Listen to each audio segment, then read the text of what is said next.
I had bought an Ouija board when I was 14. I've always loved Ouija boards. I love how they look and the stories behind them, and I know they aren't toys. I had even learned my ABCs on an Ouija board. When I was 14, I finally bought my own. I used it maybe 2 times before just leaving it alone. Nothing had happened when I used it, and I knew what I had to do when closing off the portal. I had ended them, and I even stored the planchette in a different place from the board. After I was done with it, I left it stored under a bookshelf in my room, and I hadn't messed with it for a while all of a sudden a tall shadow figure would stand in the middle of my room at night. It never felt evil or bad, but it also never felt like it was good either. It never moved, it always stayed in the middle of my room. It was like this for 3 months before my Nana and Papa found the board and sent it down to my Aunt Sue's house. They don't believe in the paranormal, but they didn't approve of me having an Ouija board. As soon as that board left my house, the shadow figure left. It has not shown up since, and it hasn't shown up down at my aunt's either, but I cannot open the box to my board without horrible dread and sickness filling my body. When I was in my late teens, I wore a pair of diamond stud earrings every day. At night when I got in bed, the last thing I would do is take out the earrings and place them on the nightstand beside me. Every morning when I woke up, the first thing I would do was put the earrings back on. One morning upon waking, the earrings were missing from my nightstand. I thought perhaps I'd accidentally knocked them off and into the carpet. I searched the surrounding carpet inch by inch for a week and never found them. My younger brother had a connection to the spirit world.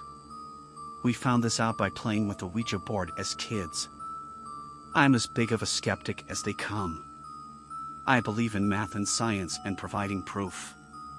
It took a long time for me to believe he was actually communicating with a spirit. For many years as siblings and our friends would beg my brother to ask questions of the spirit we called good, the spirit's request.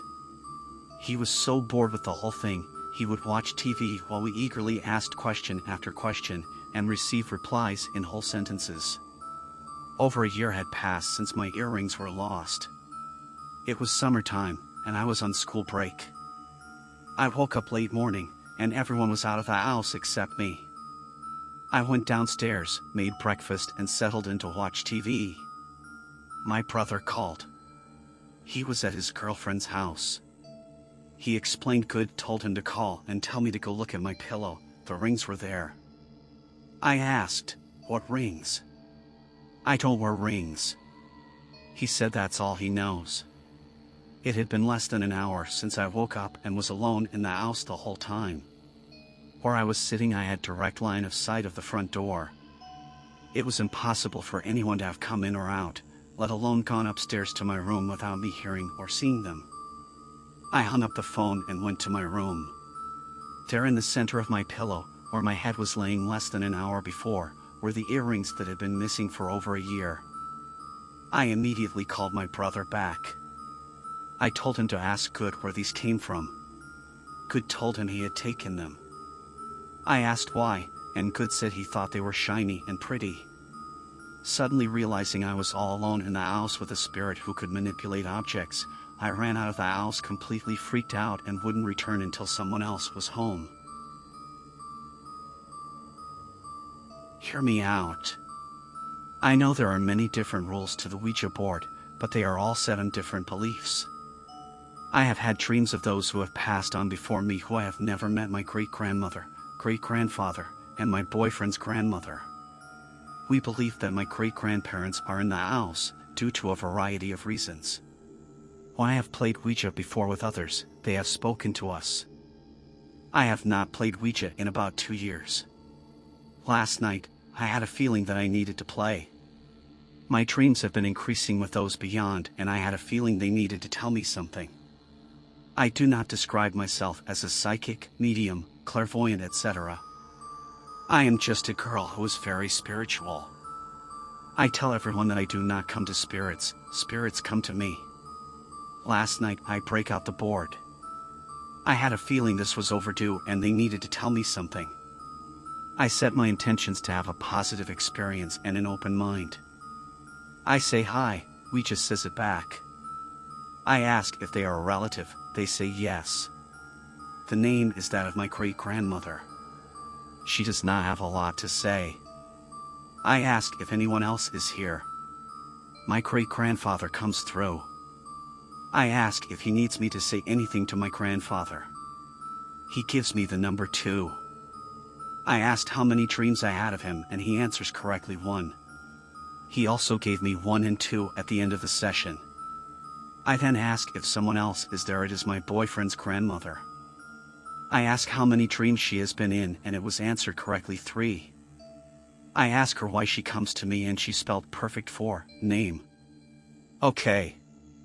I ask if she has a message for her grandchildren. She spells out OTW 3 times, 1 for each grandchild. I asked if she will be in more of my dreams, and it's spelled out obviously. She did not have anything to say after this. I asked the board if this was overdue. They said yes. I asked if anything else needed to be said. It said no. I told the board thank you, and it said thank you back. I then said goodbye. Today, I was thinking about the number 2112. I looked it up, and it showed angel numbers. This number is very specific to my situation currently, my boyfriend, my life, my future career. I am definitely a little shocked, to say the least. I have never heard of this angel number before until the board gave it to me. I also cannot confirm until I ask my grandparents, but I believe they also lived at an address as 2112. I don't know if this is the right place to put this, but my head is reeling and I need to let it out. Okay, so 2 months ago I had a near-death experience, and ever since then I've been seeing strange things out of the corners of my eyes. Things like shadows growing and moving around, objects moving, and occasionally humanoid figures.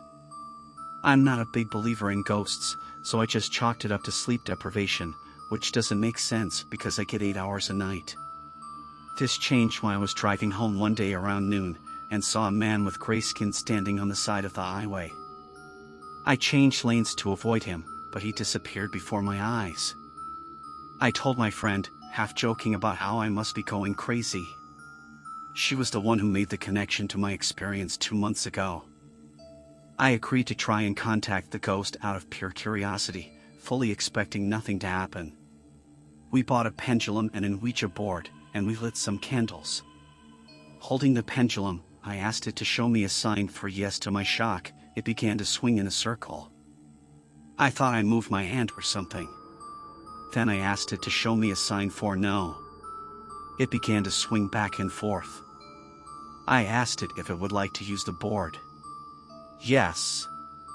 Okay, I pulled out the Ouija board. I asked if there were any spirits present who were willing to talk. Yes. I asked his name. It was Walter. He actually said Walter. He was 9 years old and died in a car crash. I asked if he was the man on the side of the road. No. I asked if there was anything he needed to tell me. He said why? I looked it up later on, and it means believe in yourself. At this point I was still pretty convinced I was just psyching myself out, so I said goodbye. Curiosity brought me back to the pendulum a few hours later. I asked if I was speaking to Walter. No. I asked if I was speaking to the man on the side of the road. Still no. I asked if we could use the board. No again. I asked how many ghosts there were and if they were all tied to me in some way. Through the process of trial and error, I found out there were 8 ghosts, somehow tied to me and only to me, and all for my protection. They came because of what happened 2 months ago, and I will apparently get the chance to speak to all of them. Later on, I spoke to Walter again, and also this woman named Z. I still haven't made contact with the man on the side of the road, and I'm still not sure if I'm just crazy. How can I go about contacting them in a more efficient way, if it's even safe to do so? Edit, Walter told me the man I saw was bad news. Z told me he was okay. Walter said Z was safe, but I was skeptical. Went ahead and cleansed my house with sage and put the board in my car. I also did an egg cleanse and a sea salt scrub. I hope Walter is alright, but I probably won't be contacting them again until I've done more research. Thanks to everyone for your advice.